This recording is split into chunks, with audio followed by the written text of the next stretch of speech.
In this example, I'm importing a wall that's 6 units long into Lychee Slicer. The model loads very small. That's because it's defined in units rather than real-world size. The advantage of this is that you can scale it to any size without complicated calculations. Just multiply desired size in millimeters by 100. For example, if my goal is to scale the terrain for a 1-inch base, 25.4 millimeters, then the model scale needs to be set to 2540. For a 1 1/8 inch base, 28.0 millimeters, set it to 2800.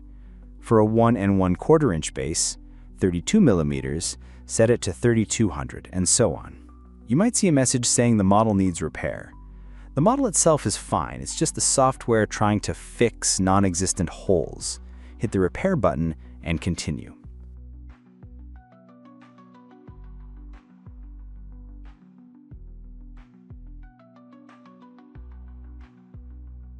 I always print my models angled and 5 millimeters above the bed.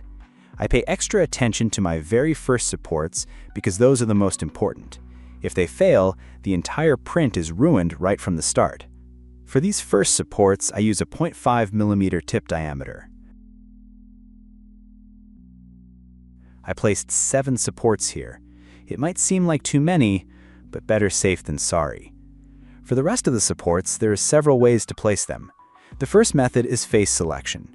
Pick the faces you want to support, just a few in this example, then adjust the numbers. For these supports, I usually use a 0.3 to 0.4 millimeter tip diameter.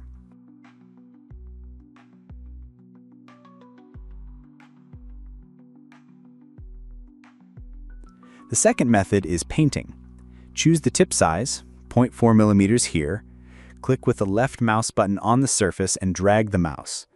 Sometimes manual placement is required, and that's what I used for this model.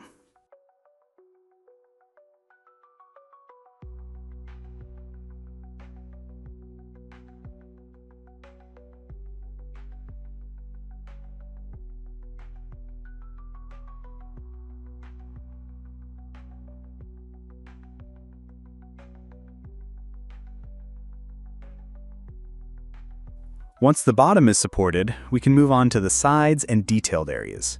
There's no need to support every tiny island. It's terrain, weathered and irregular, and it'll be painted later. Here we can go fully automated. In the Islands tab, I set accuracy to normal and let the software do the work. Sometimes I add a few manual supports in critical spots, like here at the bottom. For the rest of the islands, I use a 0.3 millimeter tip and let the software place them. After that, I switch accuracy to detailed. For very thin parts, I sometimes drop to a 0.2 millimeter tip, but usually I stick with 0.3 millimeters. Hit the button, generate the supports, and review them.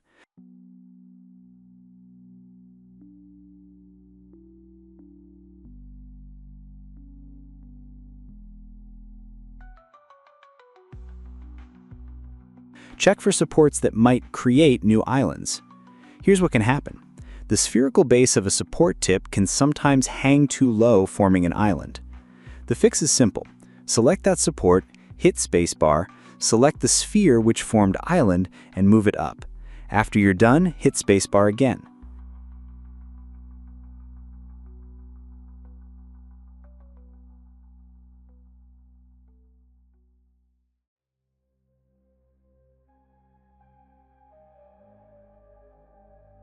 I always use a raft, but I scale it down. For bracing, just hit the B key. That's usually enough. If I need extra reinforcement, I select supports manually and hit B again.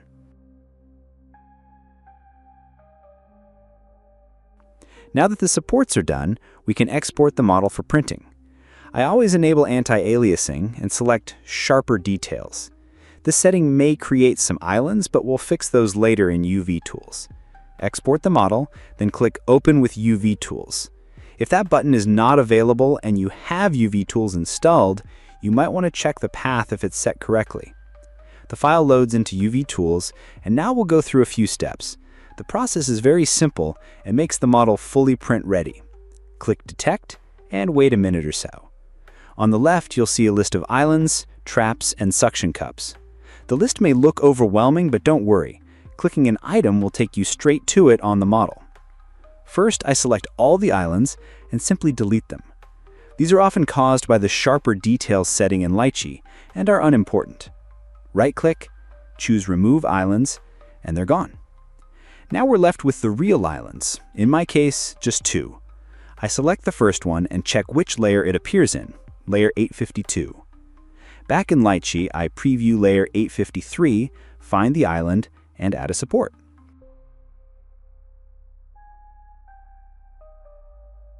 I repeat the process for the second island at layer 948.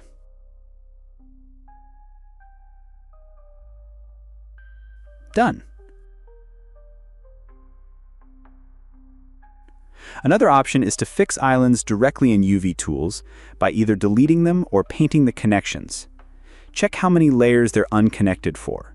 If it's only one layer, it might not even matter. It's terrain, and one missing layer is negligible. If you decide to connect it, open the pixel editor. Set how many layers above or below you want to fill, choose the brush size and shape, then click, not drag. Dragging creates lots of tiny steps, but with clicking, each click is one clean step. In this case, just 2 clicks were enough. For white pixels, use Shift and LMB. For deleting pixels, use Shift and RMB. Confirm with Apply X operations. And that island is gone.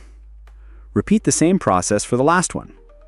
Next, fix the resin traps. A trap is an empty pocket that would hold uncured resin. Select them all, right-click, and choose Fill/Solidify Resin Trap. Finally, deal with suction cups. Select them all, right-click, and start with Drill Suction Cup. This creates small holes to reduce suction force when the model lifts from the FEP film. If any remain, select them and choose Fill/Solidify Suction Cup. Save the file with Ctrl+S, and the model is fully prepared for printing.